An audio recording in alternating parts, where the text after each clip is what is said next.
জীবনে সাফল্য এবং অসফলতা আপনার বল, আপনার শক্তির উপরে নির্ভরশীল নয়, আপনার মানসিকতার উপর নির্ভরশীল। যদি কোনো ব্যক্তি দৃঢ় নিশ্চয় করে নেয় তাহলে সে কখনো হারে না। যদি কেউ হার মেনে নেয় তাহলে সে কখনোই জিততে পারে না। শেষ পর্যন্ত কি হয়? এই ভাবনাই সত্য হয়ে সামনে চলে আসে, আর এই ভাবনাই পরবর্তীকালে ইতিহাস রচনা করে। সেই জন্য আপনি যদি চান আপনার নাম ইতিহাসে থাকুক, তাহলে দৃঢ় হতে শিখুন। ইতিবাচক ভাবনার সাথে, পরিশ্রমের সাথে এগিয়ে চলতে থাকুন। প্রতিস্পর্ধা গ্রহণ করুন আর শুধুই এগিয়ে যেতে থাকুন। সংসারে আপনি যে কোনো উচ্চতাতেই পৌঁছতে পারবেন, কারণ ইচ্ছে শক্তি আর ভালোবাসার চেয়ে বেশি শক্তিশালী আর কিছুই নেই। তাহলে আসুন আর আমার সাথে ভালোবেসে বলুন, রাধা রাধা। মানুষের জীবন দেখলে এতে সংকটও আসবে, বিপদও আসবে, অনেক সমস্যাও আসবে। কখনো কখনো এমন সময় আসবে যখন আমাদের আপনজনের থেকে সাহায্য চাইতে হয়।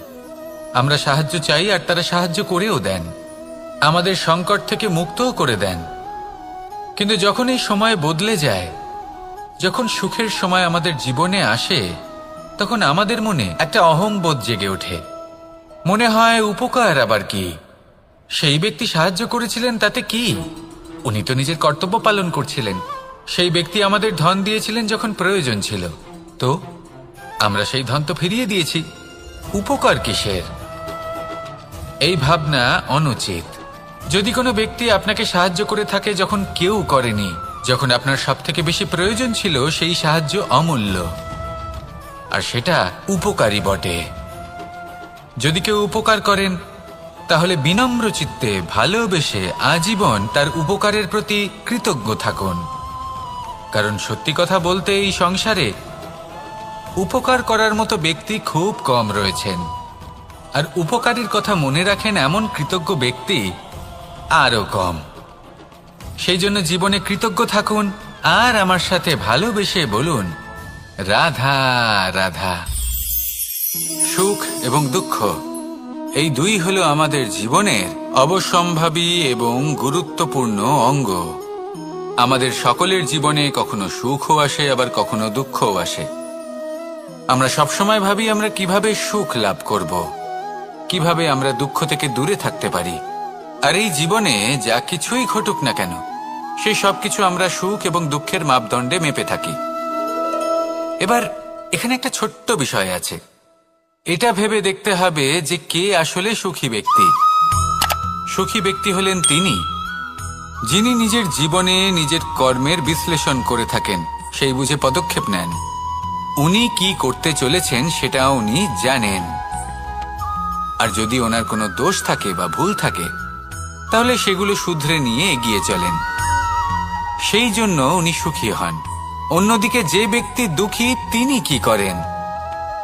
তিনি নিজের উপর নয়, অন্যের উপর নিজের নজর রাখেন, যে তিনি কি করছেন, কিভাবে কর্ম করছেন।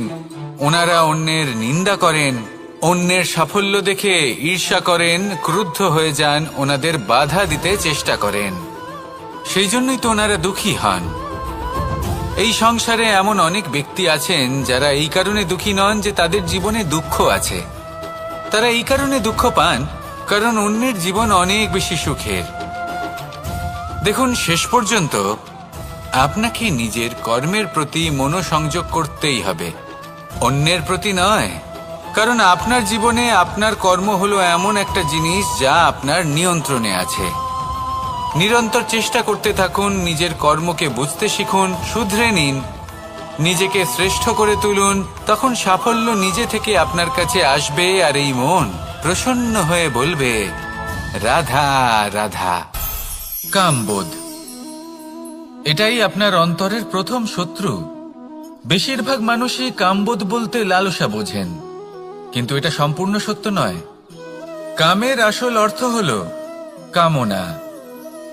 এটা খুবই সহজ ব্যাপার।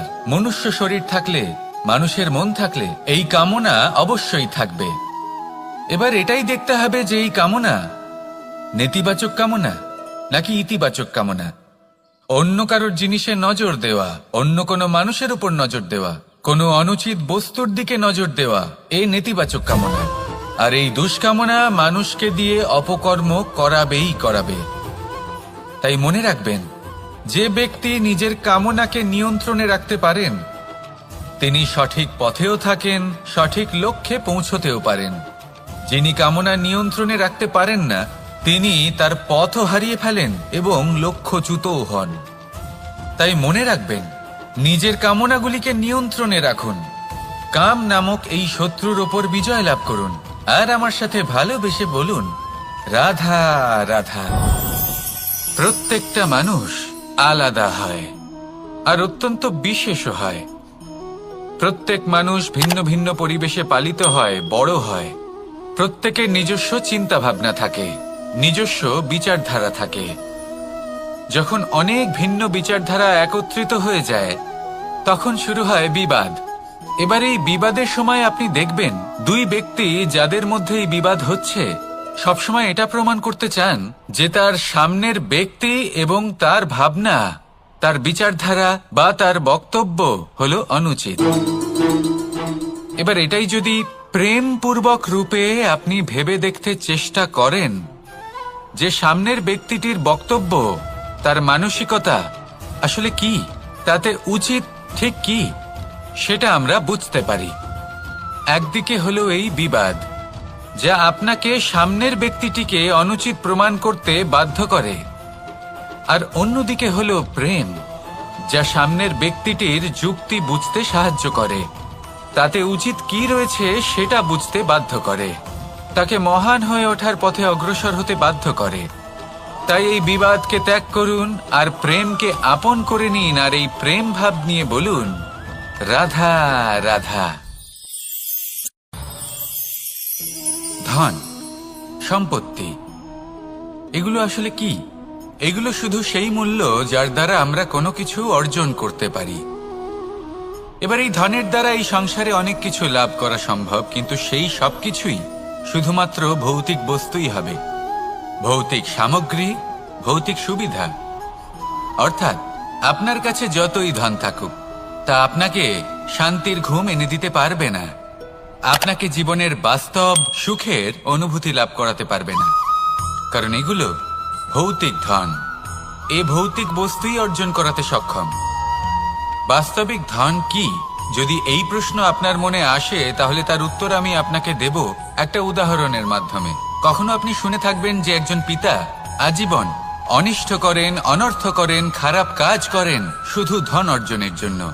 তিনি ভাবেন যে আমি ধন অর্জন করব আর নিজের সন্তানকে একটা উজ্জ্বল ভবিষ্যৎ প্রদান করব, একটা সুখ স্বাচ্ছন্দ্যময় জীবন দান করব। এবার সন্তান যখন জন্ম লাভ করে তখন সে ভাগ্যের জোরে সেই ধন ভোগ করে। যেরকম সে পায় সেরকমই তার ব্যবহার সে করে। কখনো আপনি এটাও দেখে থাকবেন যে সেই সন্তান সমস্ত ধন নষ্ট করে ফেলে, আর সেই পিতা যিনি সমস্ত ধন সঞ্চয় করেছেন, যিনি সেই ধনের প্রভু, আজ সেই ধনের প্রহরী হয়ে রয়েছেন। এবার এরকম কেন হয়? এরকম তখনই হয় যখন সেই পিতা বুঝতেই পারেন না যে তার জীবনের আসল ধন কি। সেই আসল ধন তার সন্তানকে সে দিতেই পারে না। যদি পিতা তার সন্তানকে কর্মের জ্ঞান দিতে পারেন, উচিত কোনটা অনুচিত কোনটা সেই শিক্ষা দিতে পারেন, সংস্কারের প্রকৃত শিক্ষা দিতে পারেন, তবে সেটা ধনের থেকে অনেক বেশি গুরুত্বপূর্ণ। এটাই হলো জীবনের বাস্তব ধন। আপনি সেই কথা তো অবশ্যই শুনে থাকবেন, কুসন্তান হলে ধন সঞ্চয় করে কি হবে, সুসন্তান হলে ধন সঞ্চয় করে কি হবে। সন্তান যদি কুপুত্র হয় তাহলে সব নষ্ট করে ফেলবে, আর সন্তান যদি সুপুত্র হয় তাহলে ধন থাকুক না থাকুক সে নিজেই কর্মের পথে অগ্রসর হয়ে ধন অর্জন করবে আর নিজের জন্য এক উজ্জ্বল ভবিষ্যৎ গড়ে তুলবে। তাই সন্তানকে সম্পদ দেওয়ার আগে কর্মের জ্ঞান দান করুন, সুশিক্ষা দিন, কারণ